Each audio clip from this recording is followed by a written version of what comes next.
Allez-y, Adèle, racontez-nous. Eh ben, je suis... Vous avez 22 ans Non, je vais les avoir, c'est dans 2 mois. et vous avez arrêté vos études très tôt pour entrer dans la vie active. C'est bien ça, Adèle? Pour entrer dans la vie active, c'est surtout parce qu'à l'époque j'avais rencontré quelqu'un. C'est pour être avec lui que j'ai arrêté Enfin, que je suis partie de chez moi. Je préférais vivre avec un garçon qu'avec mes parents, alors dès que l'occasion s'est présentée, j'ai sauté dessus. Enfin, sur l'occasion. C'était un besoin de liberté. De liberté, c'était surtout pour coucher avec lui, vous voyez, parce que quand j'étais plus jeune, je pensais que la vie ça commençait le jour où on fait l'amour, qu'avant ça on n'est rien.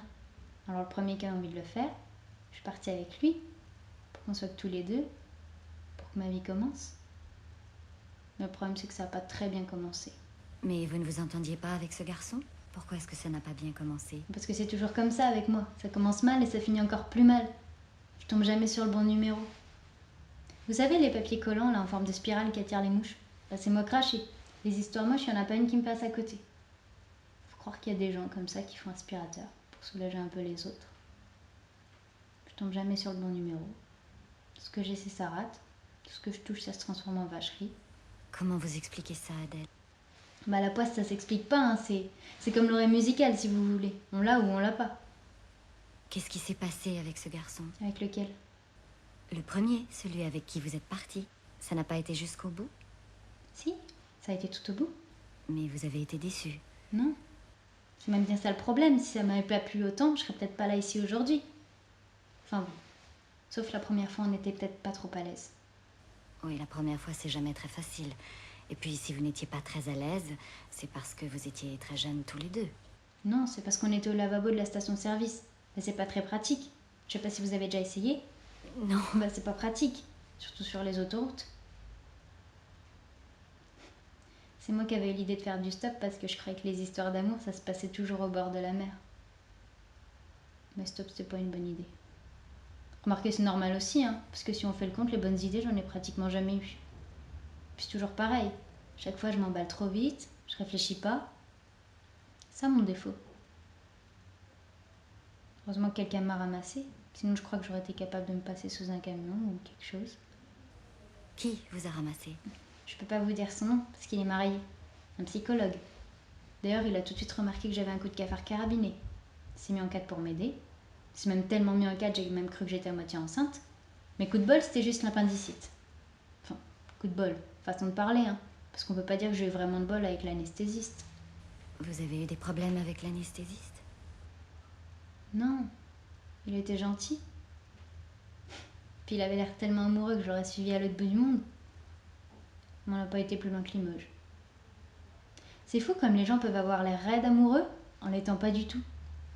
C'est un truc qui doit être facile à imiter. Il disait que je faisais l'effet d'un verre de Cointreau. Le Cointreau, il a dû s'en lasser assez vite. C'est pour ça qu'il est parti téléphoner. À qui? Ah ça, j'ai jamais su parce qu'il est jamais revenu. On était au restaurant, mais je savais pas qu'il y avait une sortie par derrière. Alors j'ai attendu jusqu'à la fermeture. Le patron, il habitait juste au-dessus. Ça sentait un peu la friture, mais il avait les mains douces et calmes. Les mains, c'est traître, hein, ça peut vous faire croire n'importe quoi. Enfin, c'est comme ça que j'ai commencé à entrer dans la vie active. Enfin, je suis devenue hôtesse d'accueil chez lui. Hôtesse d'accueil, ça consistait en quoi? Bon, au début, surtout à accueillir, à être souriante avec tout le monde. Ça filait pas la méningite hein, comme travail. Mais les sourires, vous savez ce que c'est? Ça donne vite des idées. Et puis, à Limoges, il y a tellement d'hommes qui se sentent seuls. Vu de l'extérieur, on se rend pas compte. Mais le juge m'a dit que c'est un des coins de France où il y a le plus de dépressifs. C'est pour vous dire. Quel juge, Adèle? Celui qui s'est occupé de moi quand ils ont fermé le restaurant, à cause des hôtesses d'accueil. Mais lui aussi, il était dépressif. Puis c'est pareil, hein. Lui non plus, il s'est pas occupé de moi très longtemps. À peine un quart d'heure, dans une chambre d'hôtel, sans oreiller, sans télé, sans rideau. Marqué, il avait pas mauvais fond. Quand il a vu que j'avais les yeux rouges de larmes, il m'a offert son mouchoir. Et puis il est parti. Faut croire que j'ai jamais mérité mieux. Ça doit être écrit quelque part, je sais pas où. Il y a des gens, ils sont pas capables de passer une journée sans rigoler. Bah moi, je suis pas capable de passer une journée sans me faire avoir. Tout ce qu'on m'a promis, J'ai toujours cru, mais j'ai jamais réussi à rien, ni à servir à quelque chose, ni à compter pour quelqu'un, ni à être heureuse, ni même vraiment malheureuse, parce que forcément on doit être malheureux quand on a perdu quelque chose, mais j'ai jamais rien eu à moi, à part mon manque de bol. Comment vous voyez votre avenir, Adèle? Je sais pas.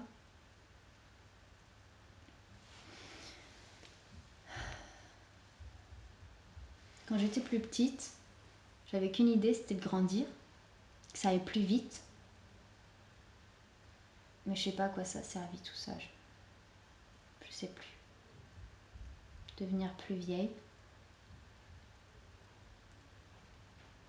Ce qu'il y a devant moi, c'est comme une salle d'attente dans une grande gare avec des bancs, des courants d'air et derrière les vitres, plein de gens qui passent à toute allure sans me voir. Ils prennent des trains ou des taxis, ils ont quelque part où aller, quelqu'un à retrouver. Et moi, je reste là. J'attends. Mais vous attendez quoi, Adèle?